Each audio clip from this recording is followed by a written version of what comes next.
It's 21 questions here on KC Sports Network. Tucker Franklin hanging out with you, giving you, well, maybe 21 questions that we will answer here. I am very happy to be joined. Well, maybe I'm not happy, actually. Let me take that back. I'm glad to have Brett Kollman here on the podcast. Notorious, I think, Chiefs hater. You should probably just put it in your bio already. Brett, thank you so much for agreeing to come on the pod. What's very funny is I think I had texted you at the beginning of the season and I was like, hey, let me get you on a 21 questions. And you said anytime after week 5. And I was like, perfect. After Monday Night Football to the Jags. So we had agreed to like do something of a podcast for a minute, but I didn't know it was going to be that bad. Well, I didn't know the Chiefs were going to be going through a little bit of like a midlife crisis here. In the old 2025, it's a weird team, man. And you know what's weird for me is from an outsider's perspective, right? Last year it was okay. They're winning a whole lot of games. They're going 15-2, but like none of the wins felt good, right? Yeah. You just knew something was off, and yeah, they made the Super Bowl, but then they got smacked in the Super Bowl because all of the problems that we had seen throughout the season just all hit at the same time, and it was against the best team in the league. And then this season happened, and they're losing games, but I don't know about you. I don't feel bad about the losses, right? Because that's weird. I look at, okay, let's go through the Charger game. Yeah. It's like a 13-hour flight to go play on a field you've never played on before. You don't know what the surface is going to be. You're down Rasheed. You lose Xavier like 10 seconds into the game. You're breaking in a new left tackle. You don't have Omar Norman Lott. You're shiny new draft pick that's hopefully going to rescue your pass rush. We've still barely seen him so far, right? Yeah. And Kingsley, like you're just hoping for the best, right? So all of that went to hell in a handbasket, and they still were in position to win the game late. They just had to get one stop, and Justin Herbert took off, and he ended the game right there. But it's like, if Pat Mahomes gets that ball back, you're thinking they're probably going to win the game anyway because it's Patrick Mahomes, right? And then, okay, things were shaky against the Giants, and it didn't feel super good. And then, Nick Wright coined the tackle that turned the tide, and they won that game. And, okay, things are finally turning around. Then you get to the Jags game, and it's another one of these losses where it's like, I feel like a lot of uncharacteristic bad things had to happen all at once for that game to even be a loss. So I don't even really feel bad about it. Like, how often are they going to throw a pick six on the goal line? How often is Cochran going to have 120 yards worth of lost yardage? On Harrison screwed up the last kickoff. I mean, hell, he's missed 3 field goals that probably directly cost them 3 games anyway. Right. Like, I don't feel bad about these. I really don't. Like, they're fine. I mean, they're not fine, but probably they're going to be fine.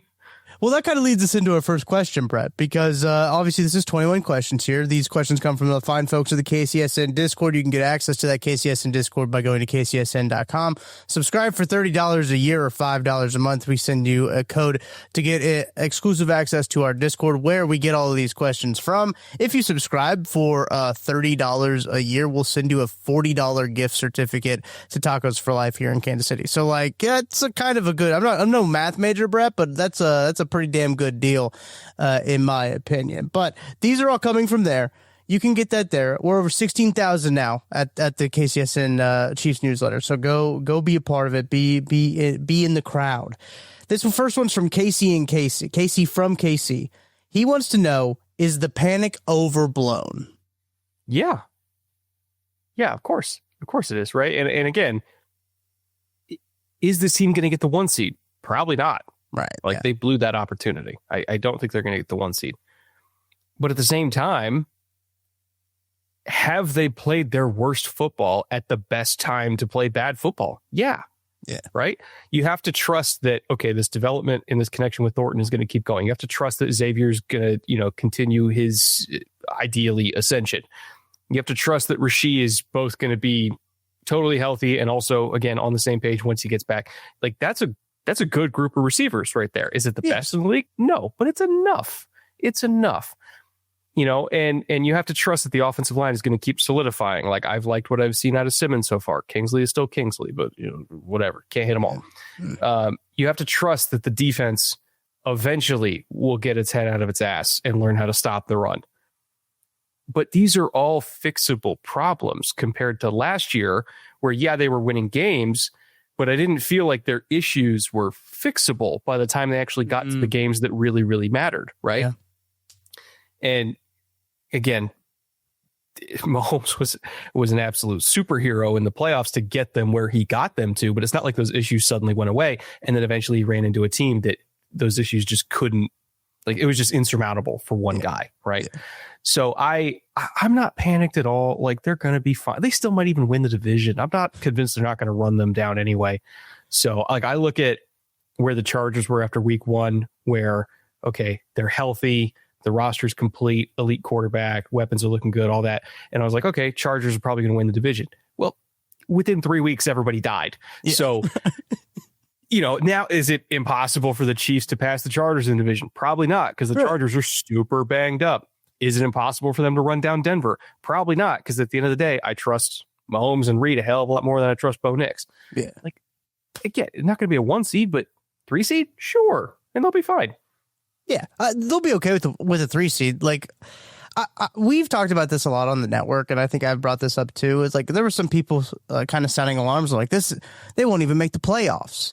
And then I started looking around the AFC, and you're like, there's not 7 teams better than the Kansas City Chiefs. Like, if they don't make the playoffs, I mean, we got to see really big performances from, I don't know, like you got to have a lot of teams on the bubble just outperform where they're supposed to be. But I'm with you. Like, sometimes, Brett, like, I feel like I'm too close to the Chiefs, right? So sometimes, like, I see them too close. I see all the problems. So I do think, like, again, I'm glad that you brought this up because there are problems with the team, but, like, they're fixable. You're right. They're fixable problems. And you talk about Rashee Rice hasn't even played a snap yet. Rashee Rice, their best offensive weapon, has not even played a snap yet. So people already out here calling the Chiefs dynasty dead when, like, I mean, it's 5 weeks into a football season. They're going to have their best weapon week 7. I understand that the Buffalo Bills have a super easy schedule that sets them up to get that 1 seed. Their best opportunity maybe to be a little frisky for the 1 seed was probably last week when the Bills lost and the Chiefs could be 1 game back if they would have beat the Jags from that 1 seed, and they just didn't end up taking advantage of it, which is something we haven't seen from the Chiefs in recent years, right? They usually, when they have those opportunities, they take advantage of those opportunities. But I'm glad that somebody from the outside can look at it and be like, yeah, we don't need to freak out about what's going on with this team right now. I'll put it to you this way. 8 of the top 10 teams on Tankathon when it comes to draft order are in the AFC. Right now, the Chiefs are tied with Houston. If the playoffs started today, they'd be tied with Houston for a 7 seed. Yeah. Like, they're fine. Like, this is the worst they've played in a long time, and they're still technically a playoff team right now at 2-3. That's how bad the AFC is.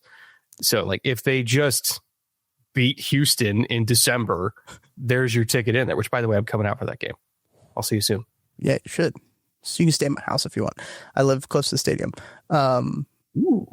Yeah, I got a free room, free place to stay. Won't even charge you. You can do that. I want to ask you this question too, because you brought up the Chargers. Lee87 asked, can you explain the Chargers curse? Because it's something that seems like it just happens every year.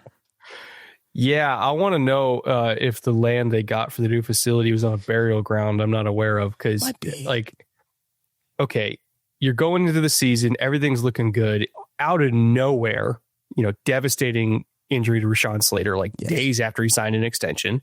That was awful. I'm happy he got his money, though. Like, that's why players hold out is just in case that happens. And it's like, okay, well, at least they drafted Joe Alt. They did the right thing. So they're going to have a built-in left tackle. They'll figure out right tackle. And it was working. Joe Alt was playing like one of the 3 best left tackles in the NFL. Oh, yeah. High ankle sprain. Shit. Okay, I guess we'll deal with Jamari Salyer and Trey Pipkins as a tackle duo. Yes. Now we're right back to where we were, a couple years ago when Justin's under siege every single play. Yeah. And, the defense is like, all right, well, at least we got Khalil Mack. Oh, here's a random tackle that dislocates his elbow. I don't know, man. It's unbelievable how this happens every single year. Like, the roster is great. Yeah. Like you saw in week 1 what this team can be. They're really, really good when they have more than 60% of their players on the field. It's crazy how it happens every year. It doesn't matter who it is.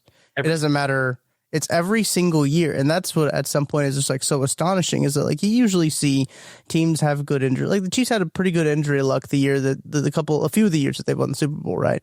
They've had pretty decent injury luck. A few of them. Shithead. A few of the years they won the Super Bowl. Shut up. I just had to. I had to. But it's one of those things where you usually see a regression, right? You know, like Chiefs were 10-0 in one-score games last year, and now are 0-3 this year, right? Like you see a regression in those sort of things, and usually in injury luck and things that are luck-based, you usually see a regression, fumbles, turnovers, stuff like that. There's never been a regression towards the means when it comes to the Chargers' injuries. It's just always absurdly bad. And I don't understand it. I really don't. I think that I don't know if a lot of people understand what's going on. I think if the Chargers understood what was happening, they'd fix it. But meanwhile, in Kansas City, Mahomes has like his leg literally torn off his body, and then he's out in the next drive. And it's like, come on, man. Yeah. It's ridiculous. He had his kneecap on the side of his leg in Denver, and he tried to go back in the game. And then he came back. It was like, I think he missed like 2 games. Dude, yes. Maybe. They went 1-1. It was 2 games. Matt Moore beat the Vikings, I think. I want to say off the top of my head. They lost to the Packers. Matt Moore beat the Vikings. And then he came back. Was that the last sneak he ever ran in his career? I think it was. Yeah, he's never running another one. They're never running a sneak. Yeah. Which is funny too, because like in the Super Bowl, like when they got into short yardage, I was like, I mean, it's the Super Bowl, maybe they'll bust it out here, and they were sort of like, nah, we're not doing this. No, they always run that like fullback, not even trap. It's like a fullback dive that they run where he like spins out and gives it to the fullback, which is usually just Kareem Hunt. Crazy. But I do think that like. I don't know. It's funny that they're like, well, we never want to run a quarterback sneak with Patrick. And then you see him lower his shoulder on the sideline against a DB or like take a middle linebacker head on and or at the goal line against the Niners last year. Just lower his shoulder. There's like, but sneaks? Hell no. We're not going to do that. Yeah. Ridiculous. Is the self-preservation skills of a ice cube in the desert. Really, that's a great comp. Hokie Chief here. One more before we hit our first break, Brett. Hokie Chief said, "What broke the Chiefs' invincibility spell?" Special teams. Like, is that crazy to say? Like, no. They just first of all they need Harrison to stop missing kicks. That'd be great for them, right? Secondly, not putting the Jags on the 40-yard line with 1:45 left would have been great. Cochran not ruining 1 but 2 great returns that they really needed the yardage on. Like that's why I think that loss wasn't so bad. It's because like it was mistakes that the Chiefs at their best don't make.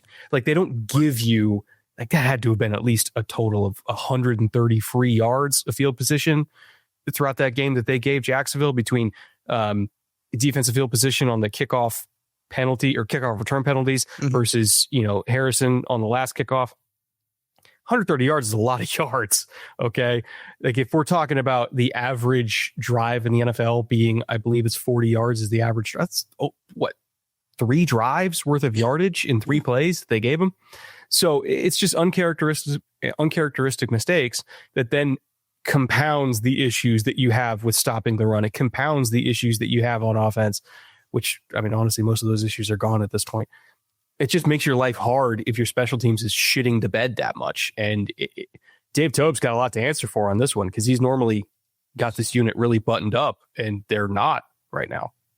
He was at the podium on Thursday talking about kind of the issues that they've been talking about that have been happening, and he basically said with the kickoff he was they were trying to pin it in like the corner, doing one of those like corner kicks, right? Which like whatever, maybe not the best of call.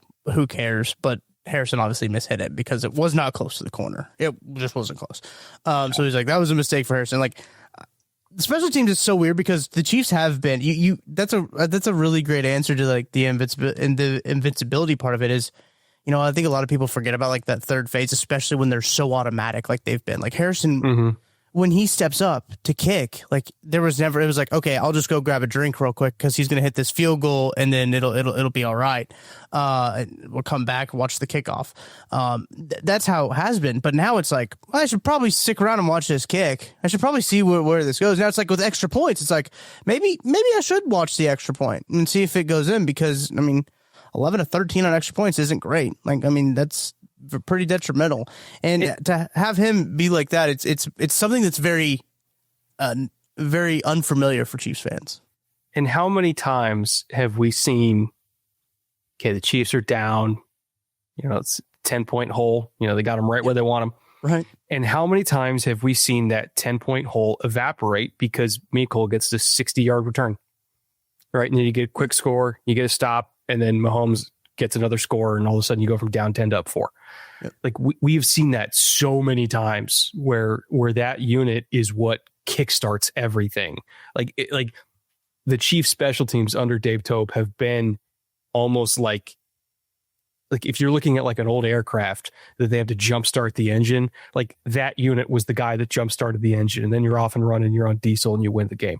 Yep. When you don't have that, like this team can go cold for a long time, and they got nothing to make them hot again. I just looked at the Pro Football Reference box score from this game. You can look, and it has like an expected points summary in this game. The special teams for the Chiefs was a negative 5.14 expected points added to the Chiefs. So that's 5 whole points off the board. The defense was -8, but the Chiefs offense what did they lose by? Was that 4? That's what 4. It's less than 5. I'll tell you that much. Less than 5. I've tried my best to forget the final score of that game. I guess I could just scroll up. 31 to 28. So, oof. Yeah, they could have tied it, I guess, with a field goal. So they lost by 3, and yeah. Or if Chris just kept moving, that'd be great too. Chris, dude, next. I mean, I saw on Thursday he said that it was a learning lesson for him to not expect a play to be over, and I said, you are 31 years old and you have played in the NFL for 10 years. It's almost like they should do. I think Joshua Briscoe said this to me. He had this idea where he said they should do something at the end of a play where they make like a loud noise, right? So everyone knows that the play is over. What cracks me up is like, how many times have they watched Mahomes do that to another team? It's like, you have an example on your own sideline every single week of why you don't stop playing. It's infuriating. Oh my God. It really is. All right, we got more questions to get to, and but we got to take a break and pay some bills. We're going to take a break. I'll be back after this with Brett Kollman to answer your Chiefs questions. Calling all Chiefs fans, you could be on the field at the 50 inside GEHA Field for the official coin toss at a Chiefs home game this season. Visit Chiefs.com/GEHA now. Enter to win a chance to be on the field for a once-in-a-lifetime view of the pre-game coin toss. Plus, you can score other exclusive prizes. Enter for a chance to win at Chiefs.com/GEHA. GEHA is the proud partner of the Kansas City Chiefs. I'm Brett Goodwin, one of the owners of The Learning Tree.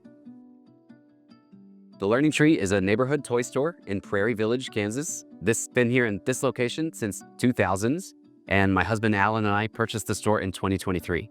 Alan and I grew up in families where we've always wanted to have a business together. Alan grew up, for instance, his parents had a jewelry store. I worked in a local toy store here in Prairie Village when I was growing up. When this opportunity happened in 2023, we knew right away we wanted to contact them and pursue the store. We wouldn't have been able to get the store without the team at Emprise Bank. From the day we contacted them, they knew what we needed to do, which was very helpful.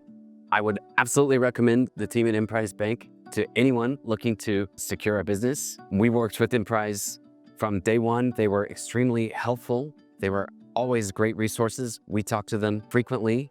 They know the area. They're very friendly. We know who we're going to talk with, and they know what we need to do. We hope we'll see you at the Learning Tree. Let's talk a couple of young guys, Brett. Let's talk a couple of young Chiefs here. Keith O.G. Rice Truther McLean asks, what is your honest assessment of Simmons and Kingsley this year? Kingsley, I think, is going to need replacing in the offseason. Simmons has been good, though.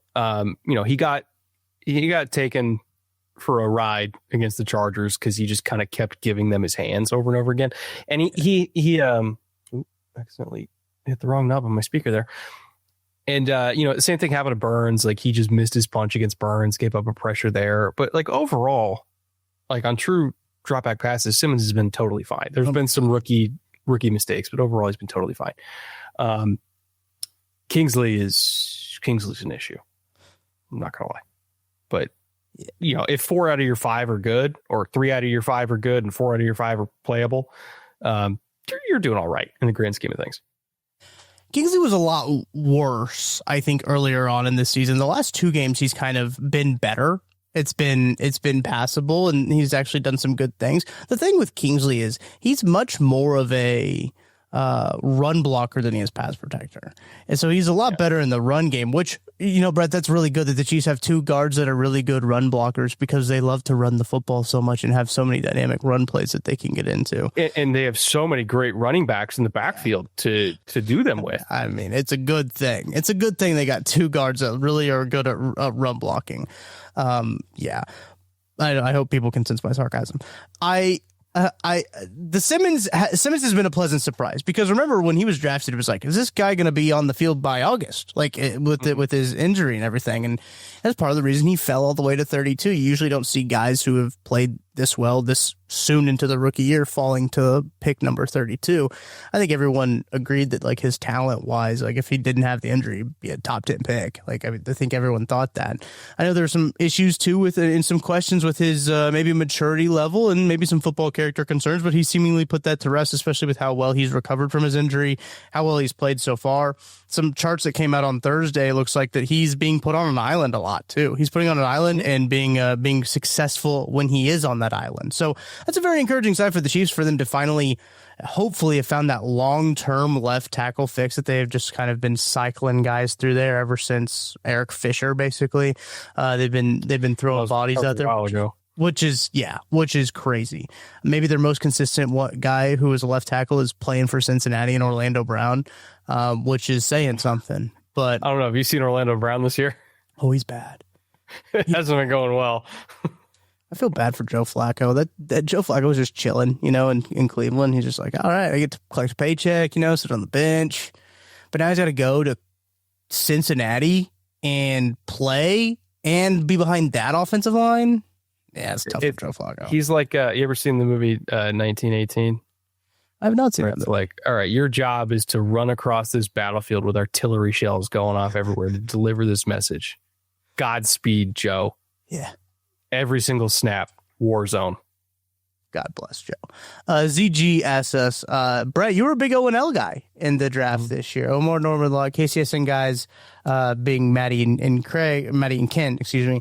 Bit more mix on Omar. What do you think of his start so far? I know he's only played in like 2 games and he's had a little bit of an injury. He's gained some weight since he was drafted as well. What have you thought in the limited time you got to see him do a body slam sack against Jalen Hurts? That was kind of sick. Yeah. The sack was sick. I will say he's only had 10 snaps against true dropback passes so far. So it's like can't really judge it off 10 snaps. Right.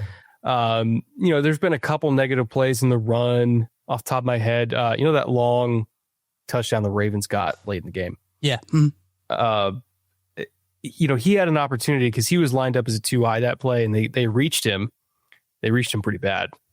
And I was thinking, I think a more experienced player would have seen Linderbaum like get the hell out of there immediately. Yeah. And they would have just backdoored the guard and probably got a TFL. And I don't think, like when you're watching him play the run, especially against zone concepts, it's very much like I am on my blocker. This is my job. My blocker and I are just going to be together forever.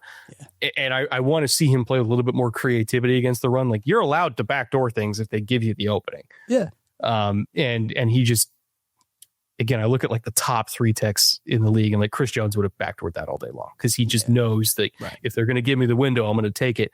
There was a couple plays in the Eagles game where it's like, me and Cam Jurgens, we're just going to be dancing here for the next 4 seconds.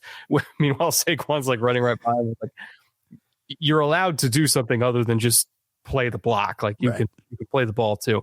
So again, he's a young player. He's really played, but I think he's had a lot thrown at him really, really quickly. And he didn't even have that many snaps at Tennessee. Like they rotate and he had like 30% of the snaps, something like that. So He's still figuring it out. He'll be a while, but let's kind of revisit in January. I think it's a good call, especially with him. It is very interesting what the team had him do with like the gaining of the weight and everything like that. Obviously the injuries, he had the ankle injury in preseason, then now he's dealing with a shoulder injury a little bit as well. So that's obviously slowed him down a bit. The Chiefs' construction of their defensive line has been interesting, I think, this season. With like, obviously they had Mike Dana under contract for a while, but then they retained Charles Omenihu. Tershawn Wharton goes to Carolina, so then they're looking like they're a little thin on the interior defensive lineman front of things, and they draft Omar Norman-Lott. All right, you get some guys there. You have Mike Pennell in the building. You feel pretty good about that, and then they cut Mike Pennell, and then they trade for Derek Nottie, and it's one of those things. By the way, hasn't been great. He's been asked, to put it nicely. He's not been good, and they've even stopped playing him as much because it's been so bad. There's like, hey, we can't put you out there.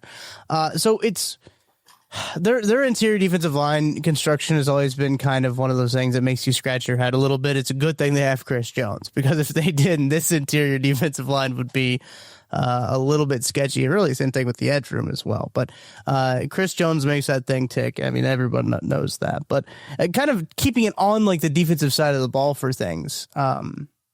Brett Tater 2025 asks, Spags like to experiment to get the defense ready for the last half of the season, but should he do that at risk of losing games? Connor in the slot lost the Jags game. We've known he can't cover in the slot for a year. This is stupid. We can't afford losses like we could last few years. Can't you?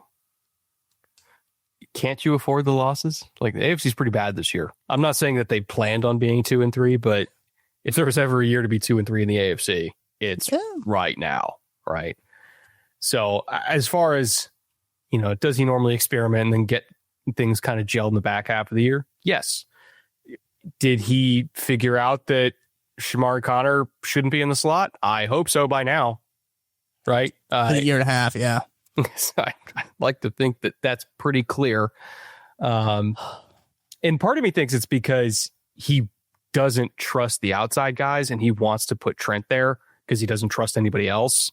And so he's like, maybe if I can make Shamari work on the slot, then I can put Trent outside and I killed two birds with one stone. Just leave Trent inside. Yeah. Like, just do it. He's better there. Like, I would rather have one elite player at their best position and then figure out the rest through scheme than not put Trent in his best spot and have a bad nickel. Like, if I had to pick one, it's going to be Trent in his best spot. So I think eventually they'll settle on that, and we'll see, how things shake out in the back half of the year. But clearly, as of right now, the experimentation, both in the run defense and the pass defense, has left a lot to be desired. I wonder a little bit too. I mean, I think Trent might want to play outside more, which is crazy because he gets paid more. That is right. Yeah. It's a contract year. He's going to get paid more because he wants to get Derek Stingley money, or north of Derek Stingley money at this point. Right. So he wants to get 30 million plus. If you look at the top nickels and what they're paid and then what the top outside guys are paid, he wants that. The difference. Yeah. It's a lot of money. It's a lot of money. If the difference is 4 million, which I think it's actually more than that, you know how much 4 million gets in Kansas City, Missouri? Quite a bit. So lovely town, by the way. I'm just saying, like, the affordability of Kansas City is a lot better than where I live. So 4 million goes a long way. No, it's wildly fair. And like, I understand from Trent's perspective too, as well. But like, somebody brought this up when I was doing the stream the other day. I brought up Trent maybe not wanting to play there as much, right? And he said, "Well, I'm tired. We can't have two guys on the defense telling Spags where to play him with like Chris as well." So it's like that's a good point. I did notice that when Spags was talking on Thursday, he talked about Noel Williams. Noel Williams didn't play very much against the Jags. Oddly enough, I think it was kind of a little bit of what the Jags were doing in terms of their personnel and kind of how he fit into like their game plan. I think it was a scheme specific thing is what Spags was talking about. But Spags also mentioned, like, when we bring Noel in the game, which Noel's been pretty good this year. Like, he's been kind of a pleasant surprise, I think, for a lot of Chiefs fans. that's when they moved Trent McDuffie down to the nickel. And it's a lot better. And like, you feel a lot better when that's your solution. And you have Jalen Watson on the outside and you have Noel Williams on the outside. And then, oh yeah, there's Trent McDuffie, blitz him from the slot probably, because he's an excellent blitzer from that spot too. And that's what Spags likes to do. So it's one of those things of like, okay, if that's your bet, the math just doesn't mathing, Brett, when it comes down to it. When he's like, yeah, no, like this is what we want to do with when Noel's on the field. It's like, yeah, no, that makes sense. How come you didn't do it? This is kind of a random direction to go with this. Go ahead. Following the Monday game, why were they not in on Tyson Campbell? I don't know. That kind of fixes the issue to me. Yeah. And maybe it's because Gladstone's like, oh, we're going to see them again in January. I don't want to make them better. But sure. I mean, it's a manageable contract. Like, they already paid him a lot of the money on Jacksonville's side. So the cap hit is like $10 million, something like that. Yeah, all the guarantee goes away. Yeah. Super manageable deal. He's got 2 void years in the back end. And so you can just spread out his salary starting in it's either the next year or the year after that. You can spread out his salary to be nothing. I was like, how are they not in on that? Like, just throw a third or fourth at him, you know? It almost feels like to me, I mean, obviously I don't know anything, right? This is just me wildly speculating. It almost feels like some teams just don't want to do business with the Chiefs just because of like the run that they're on, which I mean, would understand. I would totally understand teams that, like, we keep talking about like running backs is one of the big things that the Chiefs could do. It's like, the Jets could trade Breece Hall. And I was like, yeah, I mean, sure. Like the Jets need draft picks, but like, I'm thinking Kamara. Yeah, I'd be. Here's the thing, Brett. Anybody is better than what they have right now. So it's like I'm not going to be upset if it's Breece Hall, Kamara, if it's Rashad White. Like they probably won't trade Rashad White. Literally anybody. I just need somebody with an iota of juice. That's all I need. And look, Rashard Smith's played well, but like he's a rookie and doesn't know like the entire system, and it's unfair to put that whole workload on him. But could we just borrow the kid from Mizzou for a couple days? Like, well, he's got a big game against Bama, so we gotta leave him for Bama. But no, Hardy is great, and it's crazy that he's like 19 years old and doing all that shit too. It's nuts. Crazy. It is crazy. Okay, Brett, let's take one more break and then we'll wrap up with some of these questions here. We got some fun questions and I want to give you, okay. There's a couple of still football questions and we'll end up with a couple of fun questions. Don't go anywhere. We're going to take a break. We'll be back right after this with Brett Kollman. Chiefs Kingdom, I have got a question for you. What is your favorite touchdown? Well, for me, I can confidently say that my favorite touchdown, it's the next one, because with DraftKings Sportsbook, an official sports betting partner of the NFL, every touchdown could bring you closer to cashing in. From the first touchdown score to anytime touchdown props or the thrill of live in-game betting, every snap is loaded with opportunity. From spreads to money lines, same-game parlays, regular parlays, you want it, DraftKings has got it. Here's the best part. Bet just $5, and if your bet wins, you'll get $200 in bonus bets instantly.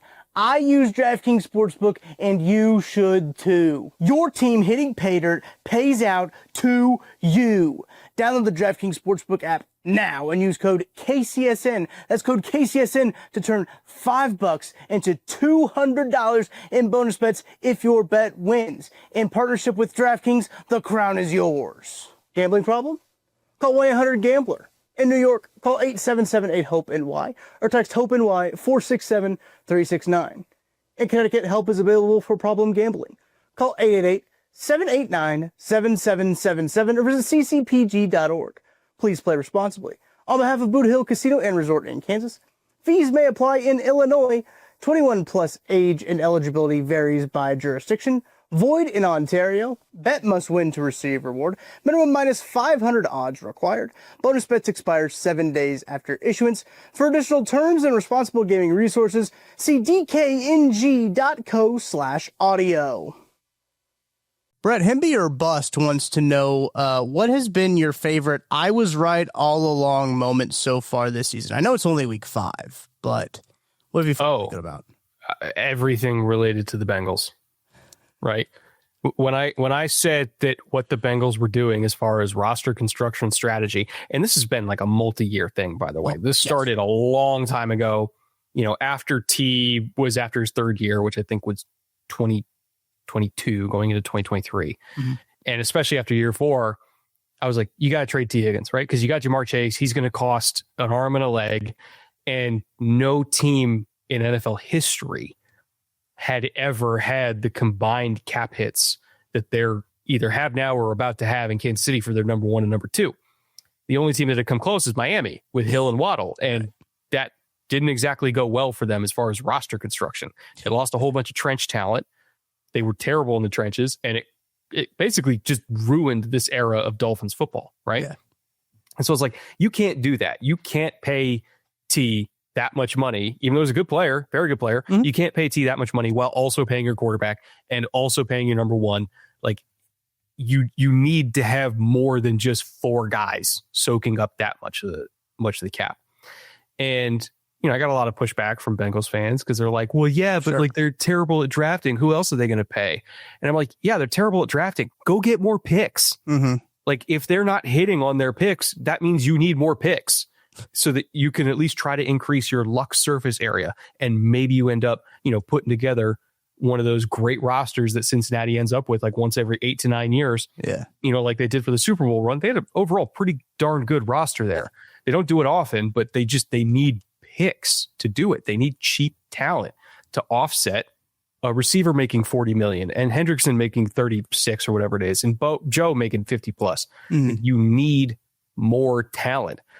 And I was just going in on Cincy for months and months and months about how they're doing it the exact wrong way.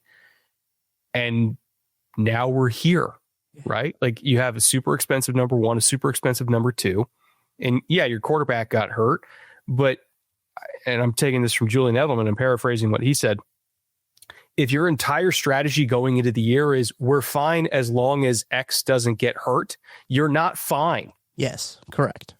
Like, if the Chiefs lose Mahomes for a few games, maybe not this year, but in some years when they've had Mahomes go down with an injury and like they had to have a backup play for a couple of weeks, they were fine because their roster was good enough. The Bengals are like, if they don't have Joe, I don't know if I'm allowed to cuss on this podcast. They're fucked, dude. like they're fucked. And that's because they have built a very, very thin roster that is extremely reliant on star power. And that's their own fault. Mm-hmm. Like, they set themselves up to fail, right? They tied the noose around their neck, and then they decided to stand up on top of a really wobbly chair and just hope that it doesn't fall out from underneath them. Like, that's not how you build a Super Bowl contending team. So I think the GM has made terrible decisions. They're really bad at talent eval. The coach is just a wet noodle. Like, it's not anything that, I won't be too mean about it. It's not good. No. And, obviously Jake Browning was so bad that they had to go trade for the corpse of Joe Flacco to make this thing watchable for the next few months. Like, again, I don't like being right about this because it's a negative thing, but at the same time, I wasn't wrong. No. I think you tweeted out a clip from your bootleg football preview about talking about the biz, like the very end or like the end of your intro or something. And you're like, guess what team I'm talking about? And I sniped it right away. I was like, oh, you're talking about the Bengals. I was like, the way that you're talking, I was like, oh, that's absolutely the Bengals. It is actually crazy that Duke Tobin, the de facto general manager, they didn't even give him the general manager title because that organization is so cheap and might have 4 front office members. He's been their director of player personnel, de facto GM since 1999. And Brett, they have a show for it. I was born in 1998. And you have as many Super Bowl rings as he does. Exactly. Crazy. Anytime that I can 360 windmill dunk on the Bengals, I will always do it, just because like that organization to me. Here's the thing. I don't even necessarily like hate the Bengals. Like Kent and Maddie, they hate the Bengals. Like they do not like the Bengals. They don't like Joe Burrow. I think Joe Burrow is a great quarterback, right? I really respected him at LSU. I think that I think he is probably the one quarterback that can actually beat Patrick Mahomes, because Patrick Mahomes doesn't affect him. I don't think that Patrick Mahomes affects Joe Burrow. The problem is he is always hurt, right? He is never healthy, and that is a big bummer for the Bengals. And that organization does not do anything to help themselves. They always are stepping on their own feet. They're shooting themselves in the foot. They just decided, hey, let's have a Ring of Honor like 3 years ago. They're asking one of their 8 members of the Ring of Honor, maybe they're Boomer Esiason, they're one Ring of Honor member that people would recognize. They're asking him to pay for everything to go to the game, and hey, maybe buy a ticket as well. Crazy. This franchise just doesn't do anything. Like, I think they are wildly interesting as a franchise to see how cheap can you be and still have people be fans of your team? It's kind of like the exercise. They almost seem like an interesting case study to me of like, oh, how far are they going to take this? Because it always seems like they always one up themselves. I think the worst case scenario for the Kansas City Chiefs is somebody worth more than $20 billion buying that team, while Joe is still Joe. That's the worst case scenario for you. Yeah. You give that man money behind him and like competent leadership behind him, they will burn the world down. Yeah. But for now, you don't have to worry about that. Right. Mike Brown still likes to play with them. All right. Will Y wants to know, between the Lions, Broncos, Colts, and Texans, those 4 teams, how would you rank their defenses as far as schematic or stylistic mismatches for the Chiefs offense? That's a good one. I would probably say number 1, the Broncos, just because they're so familiar with Mahomes, and they're not really afraid of Mahomes, right? Like Vance has been around him long enough, and the players have played against him long enough that they also know, especially if you're looking at like the shenanigans of last season, they know they can get him. Yeah. Right. If an act of God doesn't happen on the last snap of the game, they know they can get him. So I would say Broncos number 1, number 2, Texans, because their pass rush, particularly their edge rushers, are so damn good that they could potentially ruin that game all by themselves. You know what? The Texans edge room, their edge rotation, which is mainly, Will Anderson and Danielle Hunter. Right. On true drop back passes, the Texans edge rotation has a pass rush win rate of over 70%. Wow. Across a 5-week sample size. Like, it's absurd. That's how insane. Good they are. And then, Derek Stingley is excellent, obviously. Jalen Petrie, linebackers can be hit or miss here and there. Like, I would love it if Azeez Al-Shaair would stop committing really dumb penalties.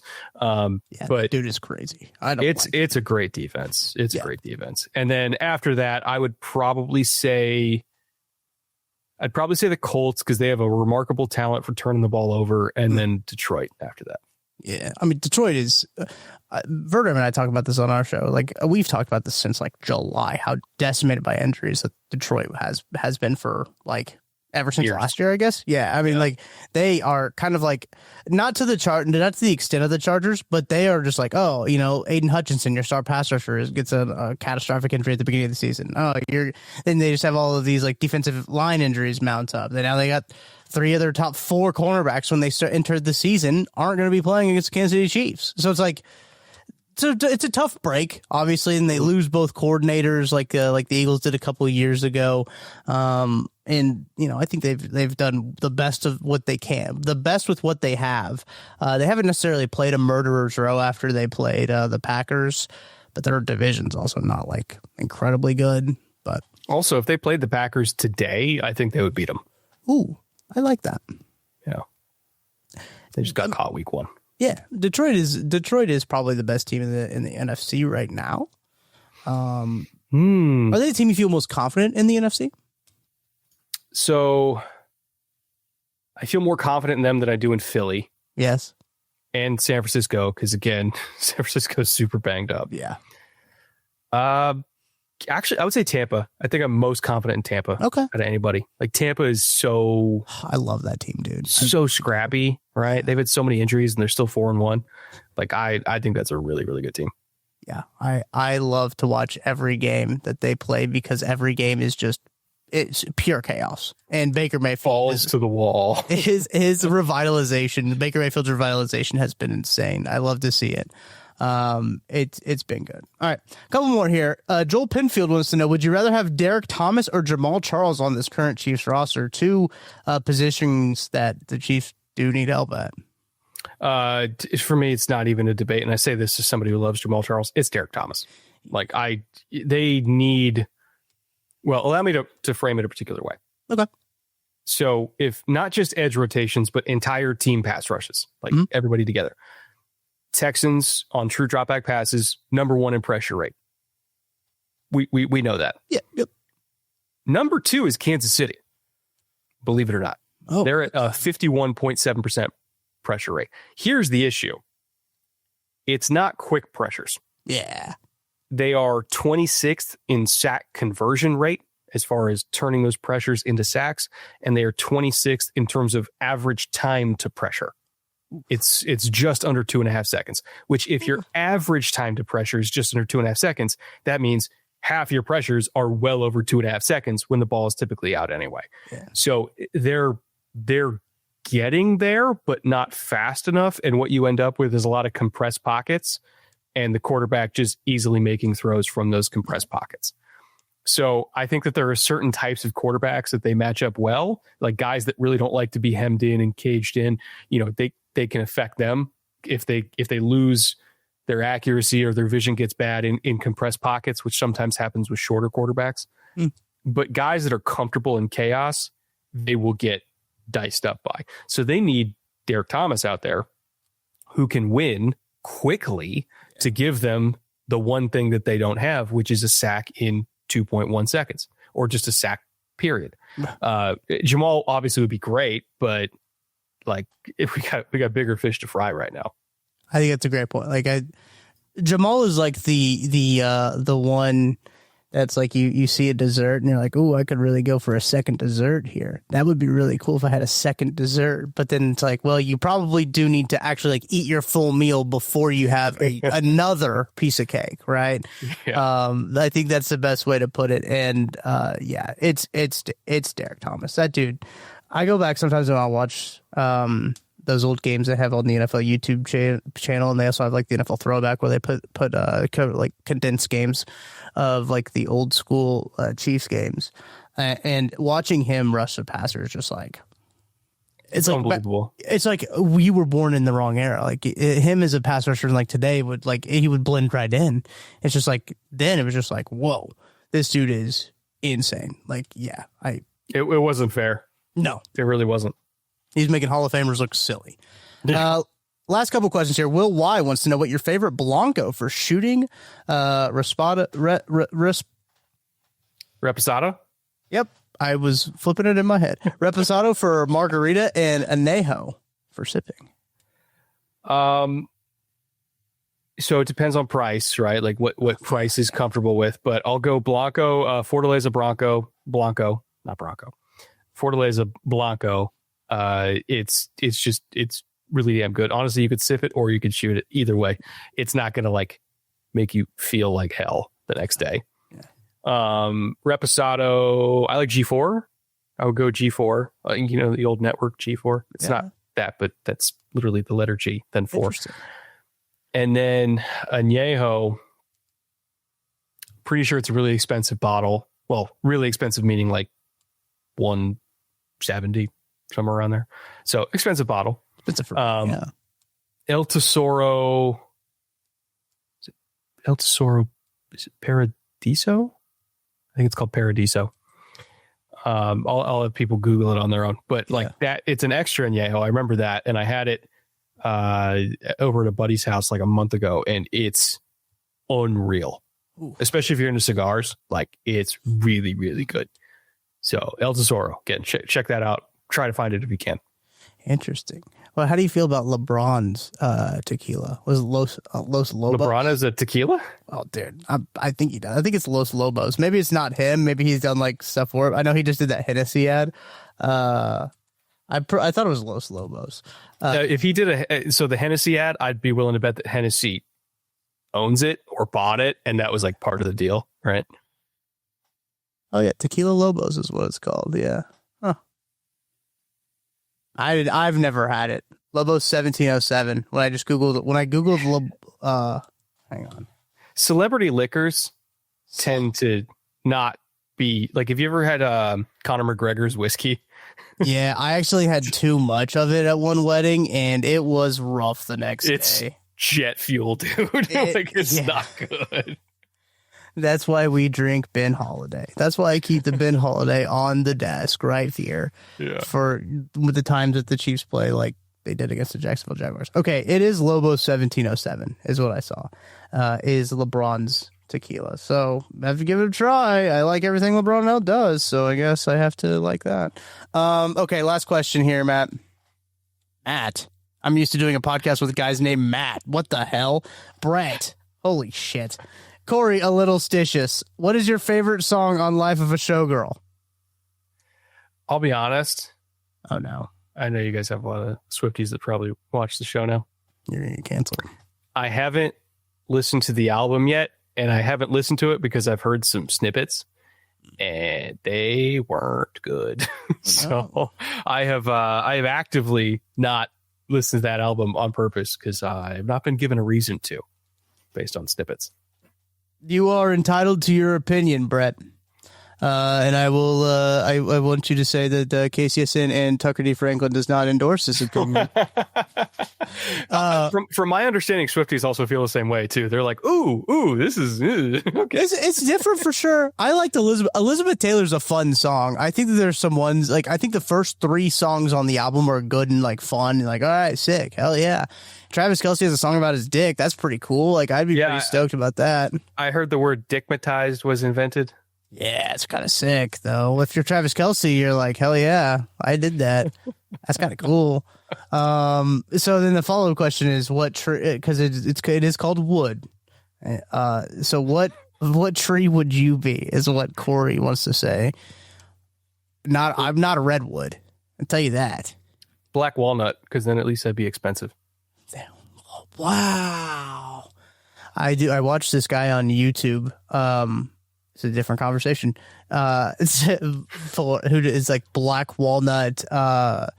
He has black walnut tables with like epoxy in the middle of them. Oh, I bet they're like $10,000. Oh, yes, but they're so cool. Like he's so like very good craftsman, obviously. Well, that's the thing is they're worth that much. Like they're priced that way because they're worth it because they're ridiculous. But they're gorgeous and they take forever to make. But just black walnut, period. Like just getting a slab of black walnut. Yeah, I mean that's good. That's going to set you back. And if it's burl wood, like you get like a slab of black walnut burl, that's $15,000 right there.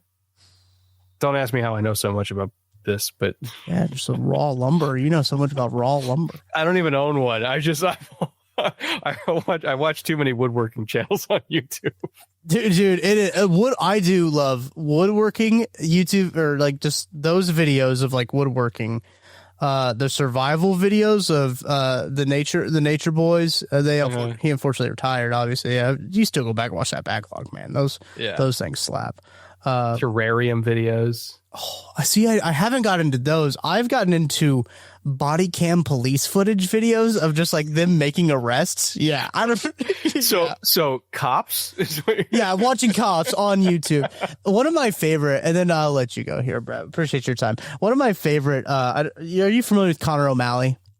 Wow, that name sounds familiar. He's an actor. He's a comedian as well. He's in a lot of Tim Robinson things. Like he does a lot of sketches and stand-up comedy like that guy. Yeah, I've seen him. Yeah.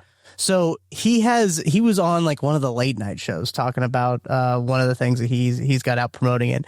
And Seth Meyers asked him like, "Oh, you watching anything recently?" He's like, "Yeah, I'm watching." I think he said like, "I'm watching Succession in 60-second YouTube shorts." He's like, what? And sometimes that's how I find myself watching things, is just on TikTok or on YouTube Shorts or on Facebook or Instagram.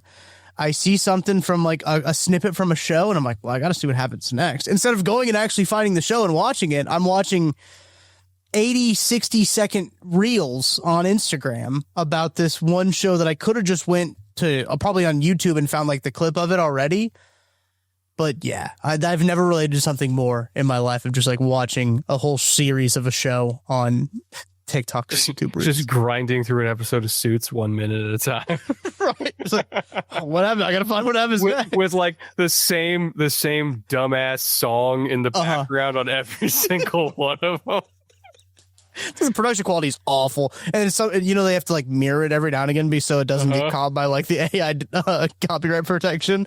Yeah, these Peaky Blinders clips where he just does like the most awful thing imaginable and then walks away super cool. It's like, wasn't that fucking awesome? Isn't he a man? Meanwhile, he's like committing 14 felonies, and it's like, yeah. Oh my gosh. Well, Brett, I appreciate you hopping on the pod before the Chiefs take on the Lions, answering some questions from the people. Before you go, any Chiefs line you want to give a Chiefs Lions take prediction, anything like that? I didn't even get to it today. I think the Lions are going to run. Let's get a lot of rushing yardage on there. Whatever the rushing yardage over under is, we'll go over on that. I think Jahmyr Gibbs can have a big day. I do think it's going to be a close game. But I think Goff is only going to have to throw it like 22 times. And it's going to be basically, can Mahomes outscore Gibbs and Montgomery? I think I'll lean towards Gibbs and Montgomery on that one. Slightly. Again, I don't think the Chiefs are in a bad place. But I think it's very possible this is a 2-4 team that still ends up being the 6th seed. Yeah, I think this is a sneaky okay matchup for the Chiefs. Like I don't think it's as bad as like some of the national people want you to think, that the Chiefs are going to just go out there and get absolutely throttled. Like I think they're not going to. They're going to. Again, it's going to be a close game. It's just, I would have said the same thing even before the season started. Interesting. Yeah. You know, it's like the Lions are just sick. It's not like, you guys just didn't get lucky with the schedule. Like you got 6 really hard games. True. She rides next week. Then you're fine. Yeah. All right, Brett, I appreciate you on this edition of 21 Questions. For Brett Kollman, I'm Tucker Franklin. We will talk to you guys next week on 21 Questions. We'll have a new pair of guys out here. So make sure to go KCSN.com, subscribe, $30 a year, $5 a month. You can get you into that KCSN Discord. Join 16,000 other Chiefs fans over there at KCSN.com. That's going to do it for us here. We will talk to you guys next week. We got the post-game show. We got all kinds of stuff getting you ready for Chiefs Lions if you're not already ready. So we will see you guys very soon.